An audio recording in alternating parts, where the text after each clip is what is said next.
The sub 20 minute 5k is considered by many people one of the hardest challenges out there for runners. And athletes often train for months or even years to break it, which really puts into perspective just how hard this challenge is. Then there's me. I've done a grand total of 4 runs in the last 4 years. Maybe 5 years. So in this video, as a beginner starting from pretty much absolute zero, I want to see how many weeks it'll take me to unlock a sub 20 minute 5k, how many runs I'll have to do to get there, and whether this is actually possible for a beginner at all. Guess we're gonna find out. But how did this all start? Because clearly I am not a runner. Yet. Well, it was the week before my 23rd birthday, and I was kind of reflecting on the year gone by, thanking Jesus for things that had happened, and then setting some goals for the year ahead. And I was thinking to myself, I've been doing this gym thing for a while. 4 years is quite a long time to stay consistent, and I'm starting to get a little bit bored of doing 2 to 3 sets of 10 to 12 reps week after week after week. Now, I'm friends with quite a few runners. Some of them run crazy long distances and are super inspiring, and another person who's a big influence in my life is my dad, and he runs to work every single week. I don't think I can remember a week in my life since I was born that he's not been for a run. And for the last 3 years, me and him have had a Christmas tradition of going for a Christmas morning run. Hence why I've only done 4 runs in the last 4 years. I don't know what the other run was. I'm sure I did another one. But being the kind of person I am, of course I wasn't going to start running without doing some sort of challenge, so I decided to start hybrid training. I'm currently in the process of filming 30 days of hybrid training, but last week I posted a week of hybrid training, so if you missed that, go and check it out. But obviously running is a massive part of hybrid training, and I have the potential goal of doing a Hyrox in the somewhat near future, so if I'm going to do that, I've got to get better at running. And what better way to challenge myself than to try and attempt a sub 20 minute 5k. So with the goal set, I officially started the challenge on my birthday with the longest run I have done in my entire life. I didn't actually know I was going to make this video at that point, so I just filmed it in vertical. But up until that run, I'd been living under the impression that I didn't like running, because I thought you had to push yourself super hard every single session so that you were out of breath, you were struggling to get in the next step, and if you didn't feel like you're about to vomit when you reach the finish line, then you were doing something wrong. Now, there is a time and a place for that, but that is not what you do on every single run. And what I realized is I'd been taking the gym mentality into my runs, and that was what was making it absolutely suck for me. Because in the gym, right, you're trying to lift as heavy as you can with the best form that you can use, and week after week we're going in with the aim of progressively overloading in those lifts. Running isn't like that, and no one talks about it either, at least not in the gym circles. So the thing that first run taught me is that you need to take your easy runs easy. And when I say easy, I mean a conversational pace where you're not just trying to gasp out breaths here and there to try and string a sentence together. It's a conversation that you could continue without really struggling. So I did that for over 8k. I wasn't looking at the time, I wasn't looking at the distance or anything, I was just running. And when I got into the rhythm of it, my music on just step after step, my mind really got a chance to switch off. And I just sort of entered a place of being so thankful for all of the things around me. It was a really nice day. It was pretty windy. I ran to this hill and then I paused the timer and I walked up the hill because I was not running up that hill. And just spending time in God's creation and just taking it all in, it really made me stop and appreciate just how much we have to be thankful for. And I started to get really excited about what was going to come with the rest of this challenge. However, there was one problem, and that was my feet were aching. See, up until this point, I did not have proper running trainers. I just wore the same trainers every day for everything. Don't get me wrong, I do absolutely love them, hence why I wear them every single day, but they're getting a bit old, and at the end of the day, these are not running shoes. But if I was going to take running seriously, I had to be prioritizing the health of my feet. And very promptly after that, found myself down the rabbit hole of researching what running trainers I was actually supposed to get. Because if you've gone any way down that rabbit hole, you will know there are so many different kinds of running trainers. It's so confusing. After doing a little bit of research, I found out that the best way to figure out which running trainers are going to be best for you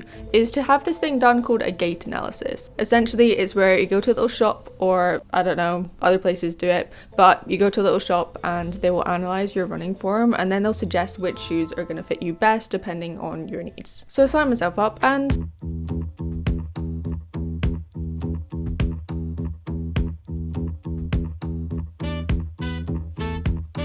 After trying out a few different pairs of running shoes and having my gait thoroughly analysed, I managed to narrow it down to 2 different shoes. These Ons, which I don't actually know what they are because I couldn't find them on the website, and then the Adizero Boston 13s. These are more of a faster, lighter shoe, and they've got a pretty flat sole, which could be good for if I was going to use them for high rocks. Another thing I thought was really cool is that they've got these glass fibre rods inside them to help improve your performance by enhancing the energy return. I just thought that was some smart engineering right there. But both of them felt really comfortable, so it was quite a tough decision, and I decided to go away and have a little look online afterwards.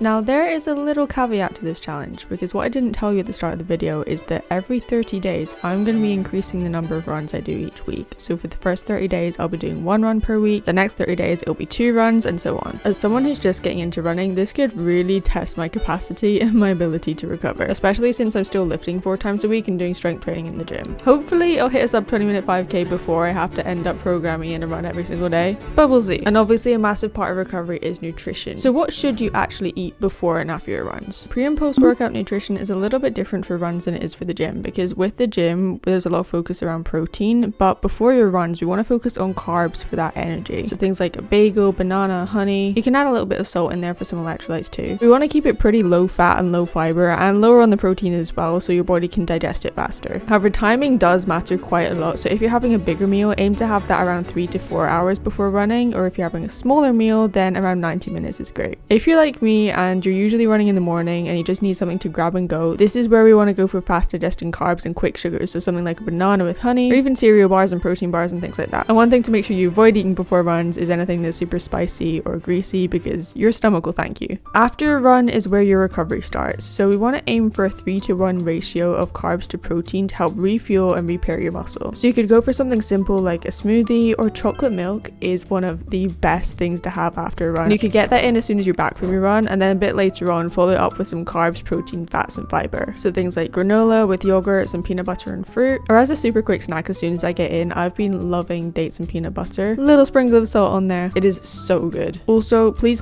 make sure that you are hydrating properly, because that's super important, and ultimately proper fuel is going to mean you have better runs, better recovery and better results long term. Today I really don't want to go outside because it's so grey, it's so wet, it's so rainy, but we're gonna go for an easy 5k run. Very easy. Last week I actually hit a PR for my 5k, which was 20 minutes and 50 seconds I think. So we're not going for any PRs today. I'm gonna aim for something closer to like 30 minutes probably. You want to be taking easy runs really easy. It's going to help you build your aerobic base, which is going to allow you to run for further, for longer, easier in the long term. To be honest, when the weather's the way it is now, I really just want to sprint the whole thing and get it over and done with. But we're getting it done. Just like I yap on about for the gym, before our runs we've got to make sure that we're properly warmed up. So lots of dynamic movements, get some hops in there, get some skips in there. The goal is to make sure that every single muscle in our body that we're going to be using is properly warmed up so that we don't get injured. Because if I'm going to stand any chance of getting a sub 25k, then getting injured is the last thing that I want. I did manage to order running trainers, but they've not arrived yet, so we're still running in these. Hopefully it'll be fine, and hopefully they don't get too wet, because I'm going to have to wear them to church in a bit.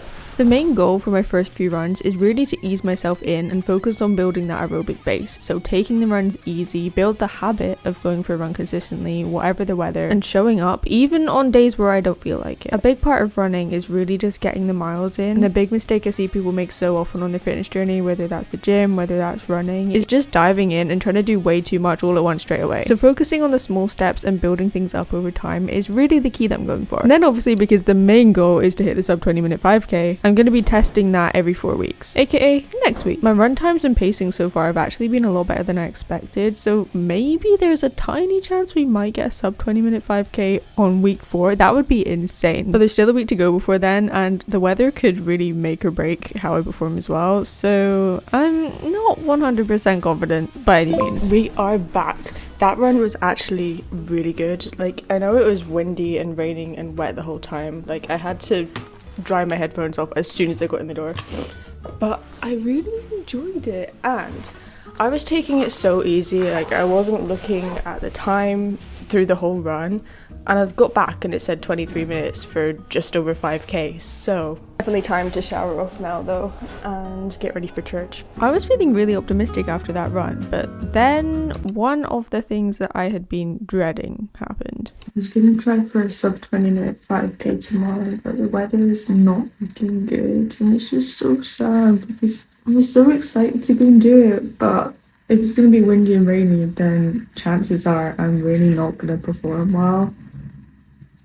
So we'll see. We might have to postpone it till next week, which will be sad, but I'd rather do it in good weather and actually get the PR than struggle and not quite get it, you know? We'll see. Today's the day. I'm going to try for the 5k PR. Currently, the prayers will be answered and it does not look as windy as I thought it was going to be. However, the trees are still kind of moving a bit, so I probably won't know for sure until I'm out there. But today's actually Easter Sunday, and I've been thinking a lot this week about Jesus carrying the cross and how much he had to suffer even before that, just because he loved us. I decided to do a challenge in the gym where I did 600 meters of walking lunges in honor of Jesus carrying the cross, and by the 600 meter, I was struggling. There was sweat dripping off my elbows. I just wanted to give up.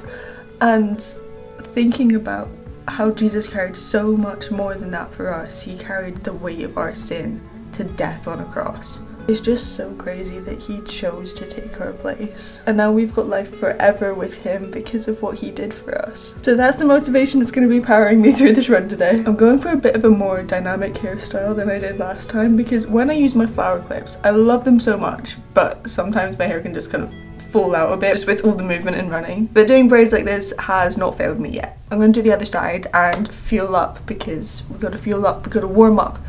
We got this. And I get to try my new shoes. Wait. Here they are. They are the Adizero Boston 12s. And I got them off Vinted. So they are actually new, but they're like a third of the price, which is always a win. The ones I tried in the shop were the Boston 13s. These are the Boston 12s, so one make earlier, I guess. But pretty much the same. I'm so excited to try my new trainers. I've not had proper running trainers like ever, so this is a first for me, and aren't they just so cute? I did try and kind of match my fit a little bit, I'm not gonna lie. Oh yeah, code SOPHIEREID10 at GYMSHARK if you want to twin with me. But not the shoes, obviously. These are Adidas. Imagine if Adidas sponsored this video. That would be crazy. This video is not sponsored, by the way.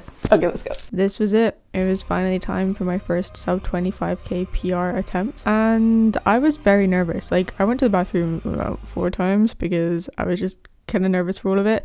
Also, because I'd been running in my New Balance trainers this whole time, my ankles were really sore. So I was just praying for a miracle with these shoes and that everything would be fine. I was really feeling optimistic, but all the factors considered, it was very unlikely that I was going to get this PR. The ankles, trying out new shoes, the wind, the rain, and let's be real, this being my 4th run this year, it was looking pretty unlikely. But you never know if you never try, so we got out there, and I definitely didn't take the most strategic approach to this run because I wasn't looking at the time at all. I didn't really know what pace I was going at. I was just running fast and hoping that I hit sub 20. So if you are actually serious about running, I would recommend getting yourself a watch and actually tracking things properly, because that's going to give you a lot of helpful data that you're going to be able to use to progress with over time. One cool thing that I found out after this that I think might have helped is that smiling can make you run faster. Yeah, crazy, right? Studies show that smiling reduces the muscle tension and lowers your perceived exertion, so it can improve your running economy by over 2% compared to if you're frowning.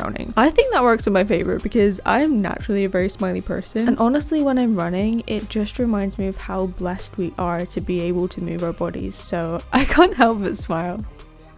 Did it! Sub 25k unlocked. I was so confused though. I was looking at Strava and I was like, that says 20 minutes and 3 seconds. Does that mean I didn't get the sub 20? But then when I saved it, it was like 19 something, and then I was like, what?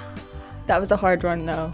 I did feel like I wanted to throw up at the end. But now I know I can do it, and if I keep practicing then it's only going to get better from here, right? Not gonna lie, I thought it would take me a lot longer than 4 weeks has it been for me to get a sub 25k, seeing as I've not run seriously in like 10 years, if not more than that. I know there's going to be some doubters in the comments, so here's all of the stats for all of the runs I did to get here. You can follow me on Strava if you don't believe me. And I am as shocked as you are. So maybe some of it's genetics, maybe I just built up a decent baseline level of fitness in the gym. But if you've been thinking of starting your running journey or getting into the gym or just trying out something new in terms of fitness, then take this as your sign. Go and try it, because you'll never know if you never try, and you might just find a new hobby that you absolutely love in the process. And for me, the next challenge I'm going to be taking on is high rocks training. So subscribe, I'd love you to be a part of it, and let me know what fitness goal you're currently working towards, because I absolutely love hearing about them. And YouTube thinks that you'll like this video next. Love you so much, and I'll see you there. Bye!